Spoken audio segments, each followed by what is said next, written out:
자, 52페이지 펼치시기 바랍니다.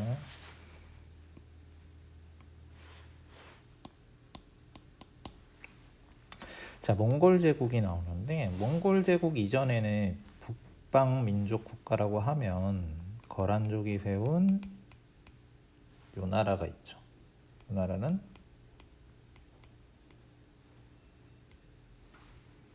그 다음에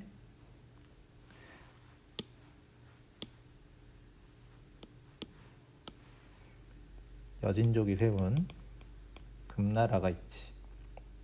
금나라는 이렇게 갑니다. 그 다음에 이제 세 번째 타자로 나오는 게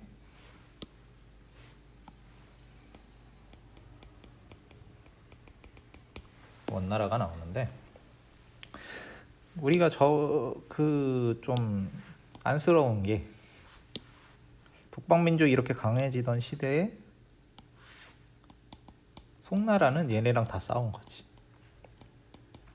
그래서 거란이랑 싸울 때는 세패를 바쳤고, 연운 16주는 송나라 세워지기 전에 뺏긴 거니까. 그 다음에 여진족한테는 화북지방을 뺏기죠. 그다음에 몽골한테는 남송으로 남아있던 송나라가 완전히 멸망하게 되지. 그런 운명을 가지게 되는데, 자, 몽골로 돌아오면,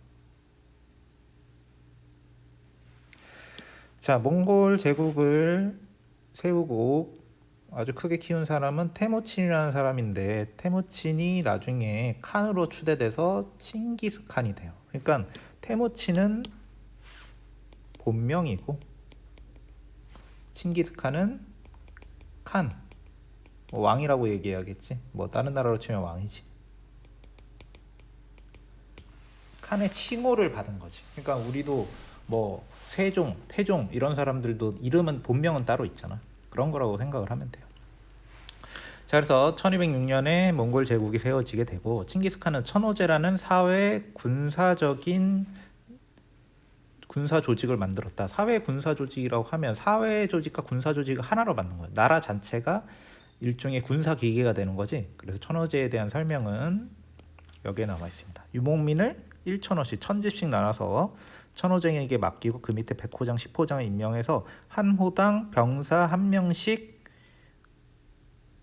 징발하도록 한 거야. 그러면 천호장은 1,000명의 군대를 이끌고 오겠지. 근데 1,000명 혼자서 관리가 어려우니까 그 밑에 100명을 다루는 100호장, 100호장 밑에 10명씩 있는 10호장을 임명해서 전쟁이 났다 그러면 각 10호장이 10개씩 갖고 오면 100호장이 100명을 데리고 오고, 그리고 그 100호장이 10명이 모이면 천호장이 데리고 오는 거야. 십진법으로 이루어지는 거지.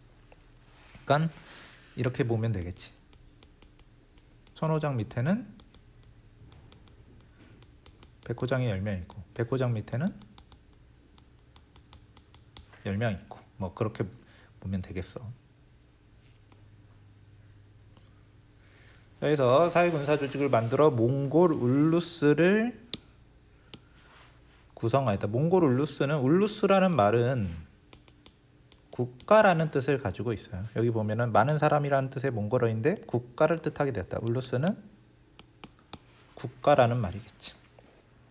자, 그리고 엄격한 법령을 통해 강력한 군주권을 마련하여 몽골 제국의 토대를 닦았다. 자, 근데 몽골 하면 유명한 건 당연히 정복 활동이겠지. 어디를 공격했냐면 서아와 금을 공격했다. 그리고 호라준 왕국을 무너뜨리고 중앙아시아를 정복하였다. 징기스칸 때 엄청나게 많은 땅을 정복을 했는데,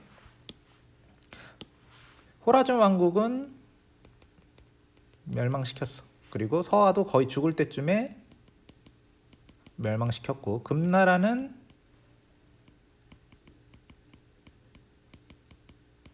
살아있을 때 멸망이 안 되고 자식 때 멸망이 됩니다. 왜냐하면 징기스칸은 1227년 죽게 되는데, 금나라 아까 얘기했듯이 1234년에 하니까, 그지? 근데 거의 한 멸망 직전까지 몰고 가요. 그래서 이미 징기스칸 때 엄청나게 많은 땅을 차지하게 됐고, 자, 이후 몽골 제국은, 그러니까 여기서 말하는 이후는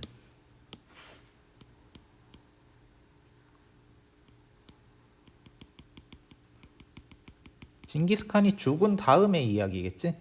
동해에서 서아시아와 폴란드, 헝가리 국경까지 영역을 확대하여 유라시아 대륙을 아우르고 유목세계와 농경세계를 통합하는 대제국을 건설하였다. 이 몽골 제국의 특징은 징기스칸이 위대한 정복자이기도 하지만 대를 이어서 계속 정복을 했다는 거야. 징기스칸의 아들들도 힘을 잃지 않고 계속 정복을 했고 징기스칸의 손자 때까지 계속 정복 활동을 이어갑니다. 이렇게까지 지속적으로 오랫동안 많은 땅을 지배하고 정복했던 나라가 드문 거지. 자, 근데 땅이 워낙 넓다 보니까 징기스칸이 죽은 이후 몽골 제국은 분할되어 여러 울루스로 나누었다. 국가로 나뉘었다는 거겠지. 대략 한 5개, 6개쯤으로 나뉘어요. 자, 쿠빌라이는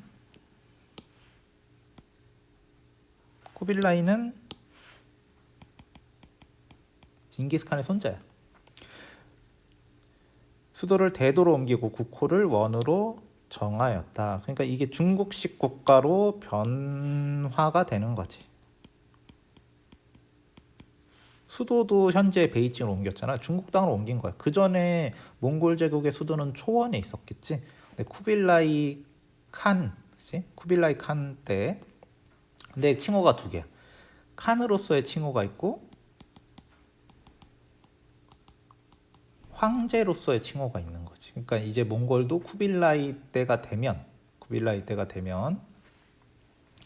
중국인들은 중국식으로 다스리고 몽골인들은 몽골식으로 다스리는 질서가 완성이 되는 거지. 이것은 그 전에 있었던 거란과 금나라와 유사하다라고 얘기할 수 있어요.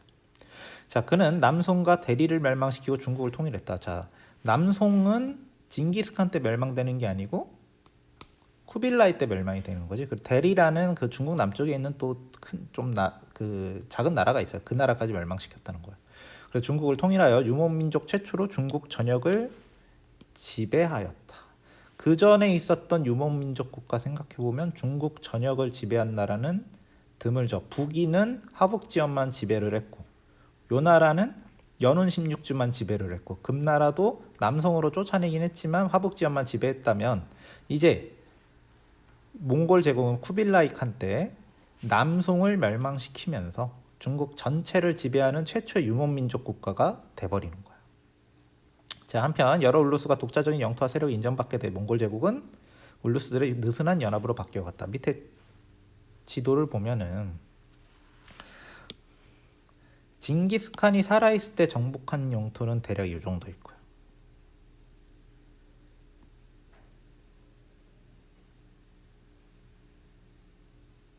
요 정도쯤 된다고 봐.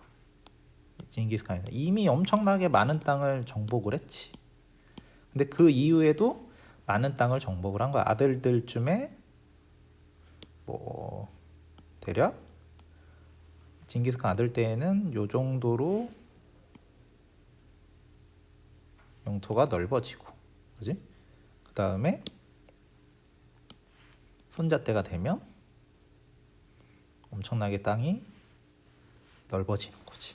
뭐 이런 식으로 전개가 됐다라고 생각을 하면 돼. 특히 남송 같은 경우에는 여기를 함락시키기가 굉장히 힘들었을 거야.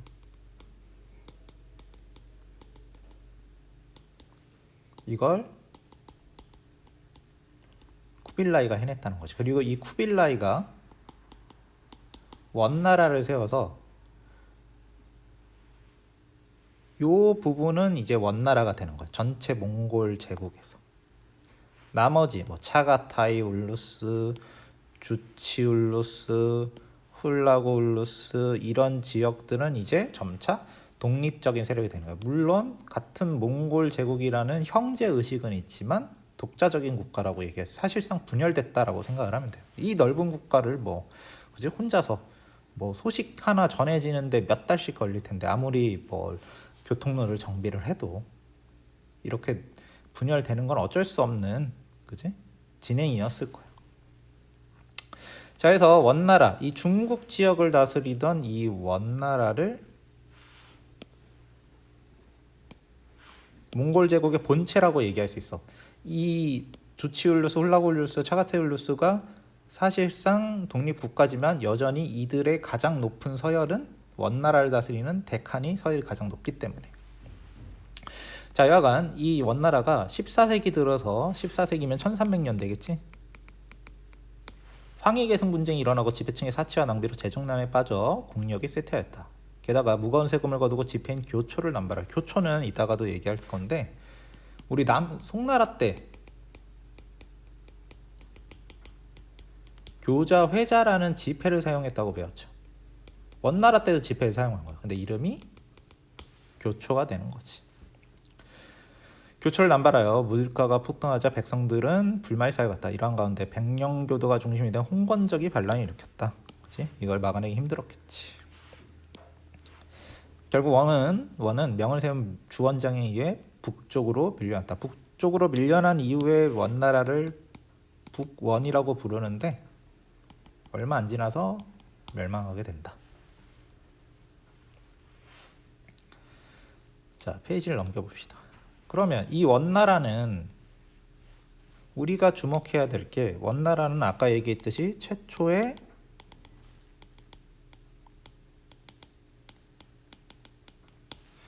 중국 전체를 지배한 유목민족의 국가란 말이야. 그러면 어떻게 다스렸을까? 자, 당연히 중국 사람들을 다스리기 위해서는 기존의 제도를 활용을 했겠지. 관료제와 주연제 등의 중국의 전통적인 제도를 채용했어. 그러니까 나라 이름도 중국식으로 원나라로 바꾸고 황제 칭호도 사용하는 거지. 하지만 이 원나라의 또 중요한 점은 몽골 제일주의를 실시했다는 거야. 이게 굉장히 중요합니다.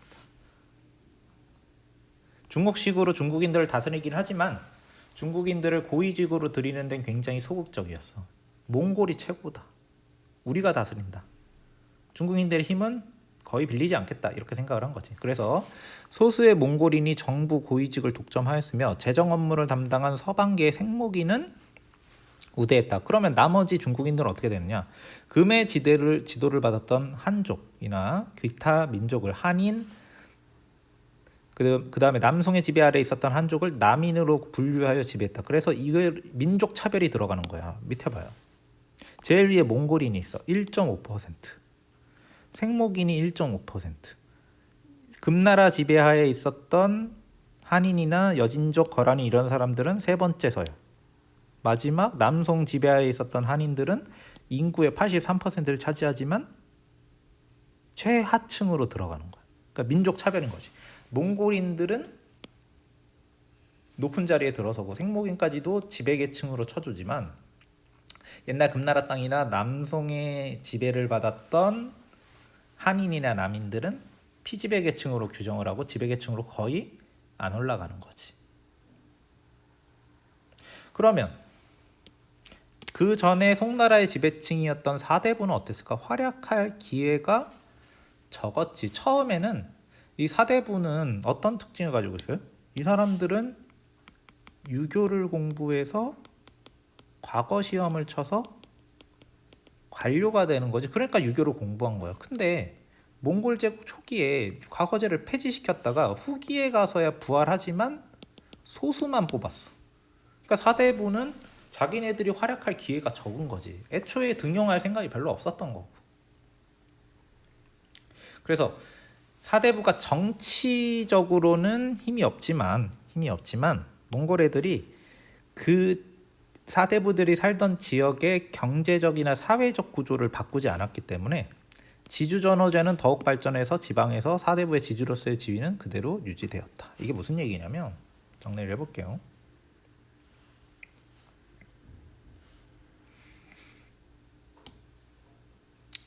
자, 사대부는 두 가지 성격을 가지고 있어. 관료로서의 성격을 가지고 있고 지주로서의 성격을 가지고 있지. 관료로서의 성격은 아까 얘기했듯이 유교 공부를 해서 과거 시험을 쳐서 관리가 되는 거야. 근데 몽골은 과거 제도를 없애버리지. 나중에 부활시키지만 숫자가 적었단 말이야. 그러니까 관료로서의 성격은 몽골이 지배하던 시대에는 사대부가 누릴 수가 없어. 정치적인 권력은 없는 거야. 관리가 안 되니까. 근데 지주로서의 성격은 어떨까? 강남 지역에 지주 전호제가 있어. 사대부는 지주야. 그 다음에 전호. 이들은 소장인이지. 이건 안 깨진 거야. 이건 계속 남아있는 거지. 그래서 사대부가 원나라 때 관료로서는 거의 진출을 못하지만 지주로서의 성격은 가지고 있는 거예요. 그러면 비록 정치 권력은 얻지 못했지만 경제력은 남아있기 때문에 사대부가 남아있을 수는 있는 거지. 지배층은 안 돼. 지배층은 몽골 시대 지배층은 몽골인이야. 사대부가 아니에요. 하지만 사대부가 없어지지 않고 남아있을 수 있단 말이에요. 얘네들이 경제적인 지위는 그대로 유지하고 있기 때문에 그런 얘기입니다. 그래서 여기에도 이렇게 나와 있지. 사대부의 지주로서의 지위는 그대로 유지되었다. 그런 얘기를 하는 거예요. 그래서 여기 보면 원대 유학 지식인의 지위가 어땠느냐. 10등급인데 첫째는 관리고 설이고 장인이요 창기고 유학 지식인이 9번째라는 거야. 서열 9위라는 거지. 완전 최하층 취급을 하는 거야. 제후를 안 해준 거지.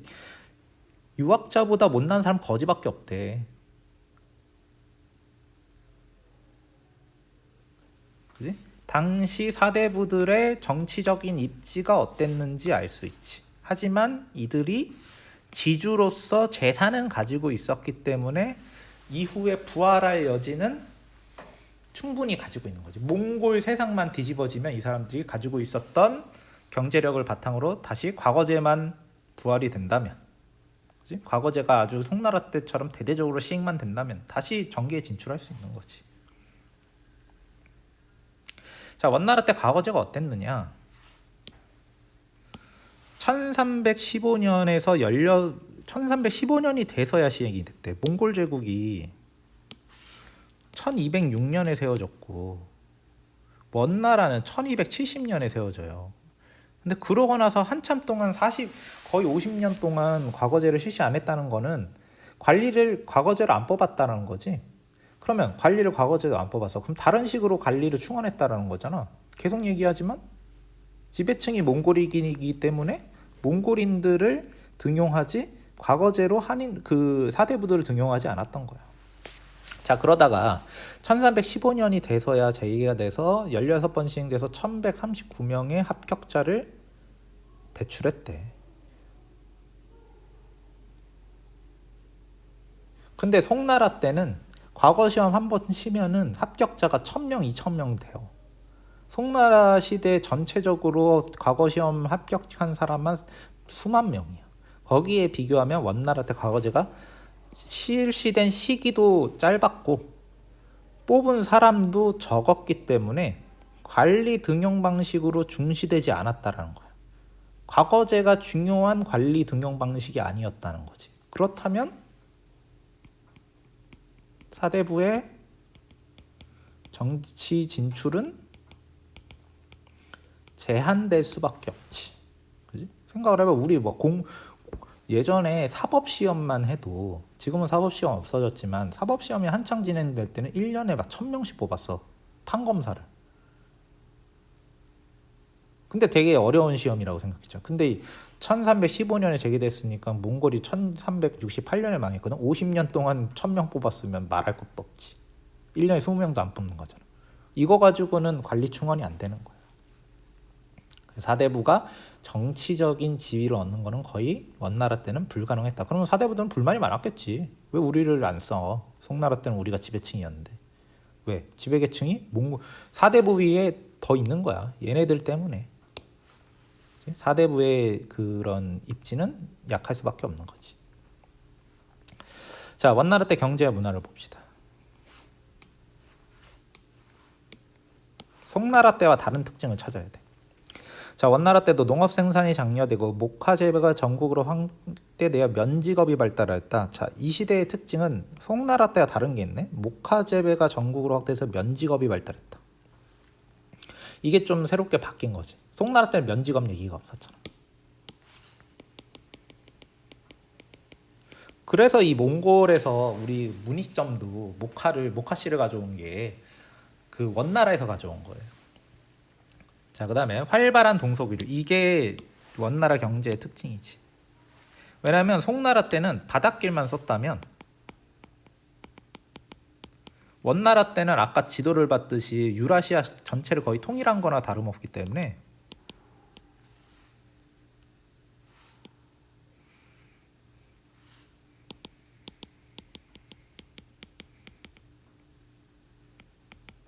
바닷길, 초원길, 비단길 모두를 활용할 수 있거든. 그지? 그래서 동서교류와 상업이 발전할 수밖에 없어. 길이 다 뚫렸으니까. 그래서 남성에 수저했던 항저우는 더욱 눈부신 번영을 누렸다. 대운하가 수리되어 항저우에서 대도까지 수로가 연결됐다. 대운하를 수리한 이유는 뭐냐면, 자, 이거는 아까 페이지로 다시 돌아가면 여길 봅시다. 아까 썼던 건 지우고.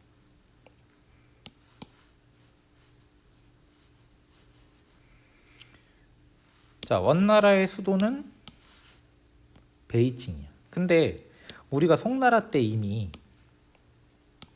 경제 중심지는 강남 지역이 돼버렸지.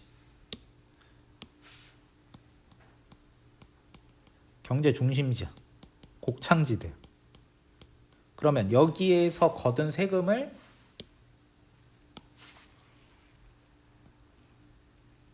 수도로 올려보내야겠지? 그럼 뭐밖에 없겠어. 이미 수나라 때 뚫어놓은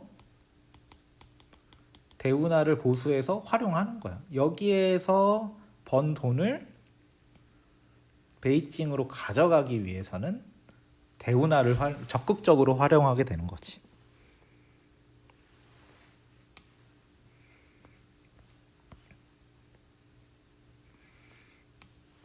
그래서 항저우에서 대도까지 수로로 연결됐다. 대운하를 수리해서 해운도 편리해져 수백 년 석의 곡물이 육로와 해로를 통해 운송되었다. 어디로 운송됐겠어? 대도로 베이징으로 운송됐겠지. 또한 원은 동생산량의 부족을 보완하고 교역의 편의를 위해 지폐를 발행하였다. 근데 지폐 이름이 아까 전에 했던 거 다시 재탕이지만 송나라 때는 교자, 회자. 근데 원나라는 교초라는 이름으로 쓰는 거예요. 한자와 몽골 문자가 함께 인쇄된 교초는 원 제국 안에서 널리 통용되었다. 파스파 문자를 사용했다라는 거.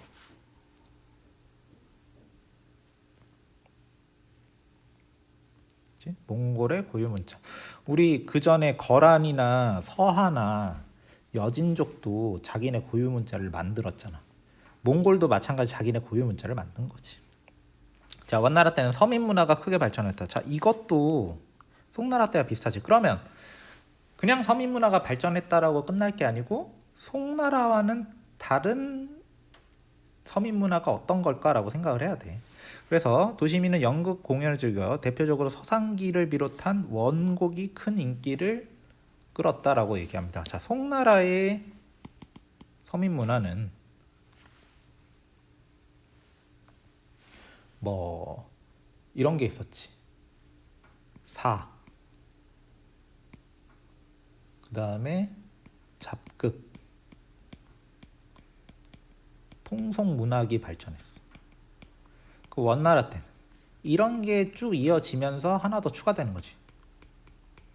원곡이라는 새로운 서민 문화가 추가가 되는데 일종의 연극이라고 해. 그럼 서상기를 비롯한 연극이 큰 인기를 끌었다는 거는 서상기도 원곡이고 일종의 연극이라는 얘기겠지. 그러니까 원나라의 서민 문화의 특징이에요. 자, 그 다음에 또 하나. 원은 각 민족의 종교 문화의 관용 정책을 펼쳐서 다양한 문화가 공존하였다. 쿠빌라이는 불교, 티베트교, 도교, 이슬람교, 크리스트교 모두를 보호하였다. 그러면 이것은 뭐랑 비슷하냐면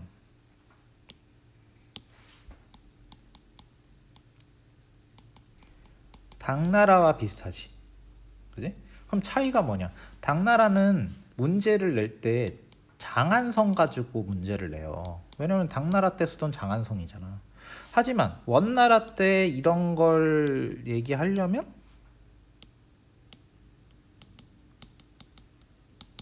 베이징을 갖다 줘야 되는 거지. 그래서 막 세계 여러 종교들을 받아들이고 보호했던 중국 왕조가 원나라 하나가 아니고 그 전에 당나라도 있었네. 이 두 개를 어떻게 구분하지?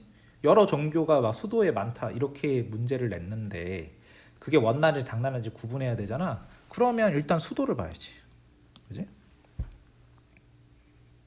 아, 이게 원나라 때 얘기구나, 당나라 때 얘기구나, 이렇게 구분할 줄 알아야 된다는 얘기. 나머지는 당나라의 특징과 원나라의 특징 알고 있으면 문제를 맞출 수 있을 거야. 근데 제시한 자료가 원나라인지 당나라인지 헷갈릴 수 있잖아. 여러 종교들을 많은 거는 다 똑같은데. 그렇다면 종교 시설이 많은 도시가 장안성인가? 대도인가? 이걸 봐야 되는 거야. 어떻게 알아요? 그 정도는 줘. 문제에서. 그 정도 힌트는 줍니다.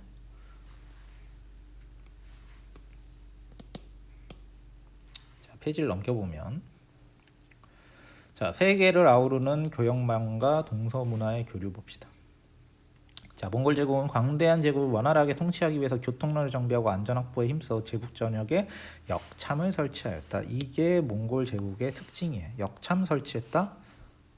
그러면 이게 몽골의 눈에 띄는 특징이야. 다른 나라도 그런 게 있었겠지만 몽골이 이런 걸 더 많이 챙겨야겠지. 땅이 훨씬 넓으니까.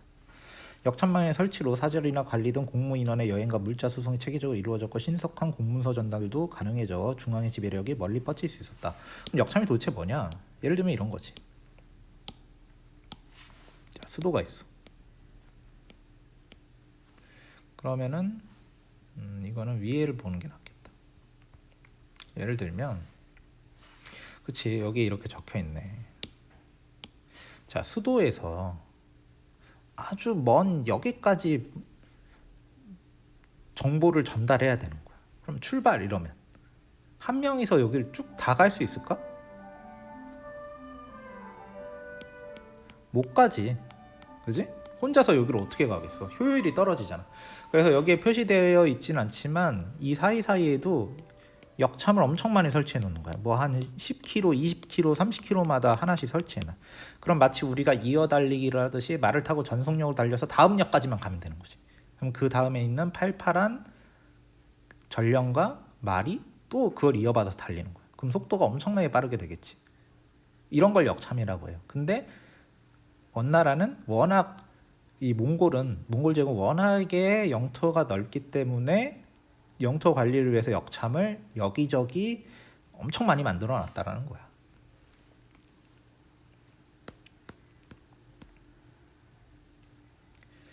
자, 그래서 신속한 중앙의 지배력이 멀리 뻗칠 수 있었다. 몽골 제국은 역참을 우리가 중요하게 봐야 되고, 자, 해상 무역은 더욱 발전하여 항저우, 취안저우, 광저우와 같은 항구 도시가 번창했겠지. 바닷길이 여전히 발달하고 있는 거야. 역참은 일종의 육지로 갔을 테니까 비단길과 초원길을 이용했겠지. 강남에서 텐진에 이르는 연안 해운이 발달하였다. 텐진이 어디에 있냐면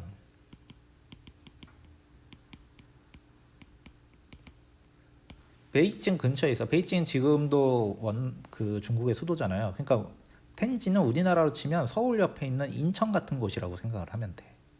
그러니까 여전히 물자가 많이 생산되는 강남에서 수도가 있는 베이징까지 수송을 해야 되기 때문에 대운하뿐만 아니고 연안 해운, 바닷가에 바닷길을 이용해서 물건을 옮기는 제도도 발달하게 되는 거지. 자, 이 시기 이슬람 상인은 육로와 해로로 오가며 원거리 무역을 주도하고 교역망 확대에 기여하였다. 이슬람인들도 몽골의 지배를 많이 받았기 때문에 이들이 몽골 안에서 교육을 담당을 했겠지. 자, 몽골 제국은 그리고 이 이슬람인들을 중국에서는 생목인이라고 부른 거야. 이들을 우대한 거지. 그러니까 사대부가 기분 나빴겠지. 그치? 중국을 지배하면서 중국의 원래 지배층에도 우리는 소홀이 되었고 몽골인을 최고로 하는 건 뭐 그렇다 쳐. 근데 어디서 듣도 보도 못한 이슬람상인 생목인들을 데리고 온다. 우리를 못 믿네 이렇게 생각을 해서 불만이 많았겠지.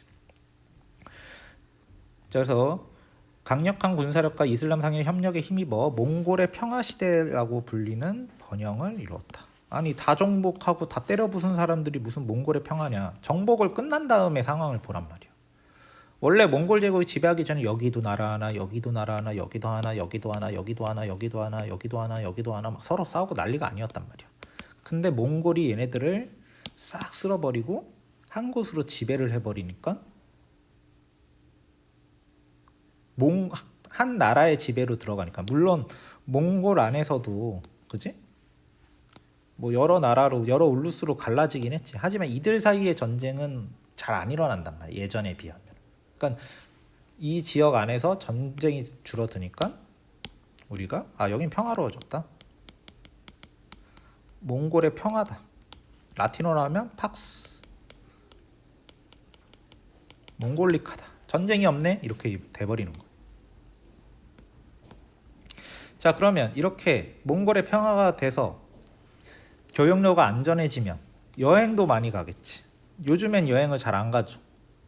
병 때문에 여행이 안전하지 않다고 생각하니까. 근데 이때는 원거리 여행이 상대적으로 활발해지는 거야.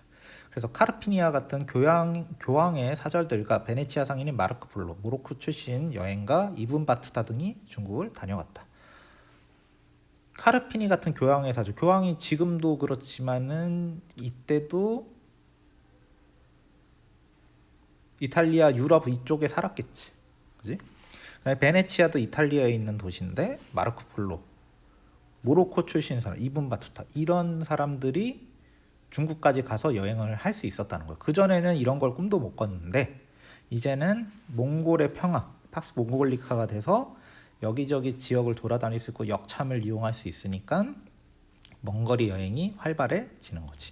이렇게 교류가 활발해지면 당연히 중국의 기존에 있었던 기술, 화약, 나침반, 인쇄술 등이 서양에 전파가 되고 역으로 중국에도 전파가 되는 게 있어요. 그러니까 이슬람의 천문학이나 수학 같은 거는 굉장히 발전했는데 이게 중국에 전해지는 거지. 그치? 그래서 중국에서도 이슬람 역법, 천문학이 발전하면 역법이 발전합니다. 역법은 달력이야. 그러니까 중국 애들이 달력을 만들 때 이슬람 역법을 참고해서 중국의 역법인 수시력을 만들었다는 거지. 원나라의 역법은 이슬람 역법의 영향을 받아서 만들었다는 거야. 중국의 기술과 이슬람의 기술이 모여서 만든 거지. 그다음에 중국의 회화가 프랑스의 세미라에 영향을 끼쳤다. 이렇게 서로 영향을 많이 주는 단계로 접어드는 거야. 자, 그래서 내용 여기 보면은 그치? 마르코 폴로, 이븐 바투타 이런 사람도 중요하고 카르핀이라는 사람도 이 시절에 활동을 했다. 여기서 출발을 하잖아, 그치? 카르핀 여기 리옹, 프랑스 리옹에서 출발해서 베이징까지. 그 다음에 마르코 폴로도 베네치아에서 출발하고 이븐 바투타도 메카에서 출발해서 중국까지 쑥 가버리고. 이런 것들이 가능한 것은 당시 몽골의 교역망이 안정됐기 때문에 이런 것들이 가능했다라고 얘기할 수 있는 거지.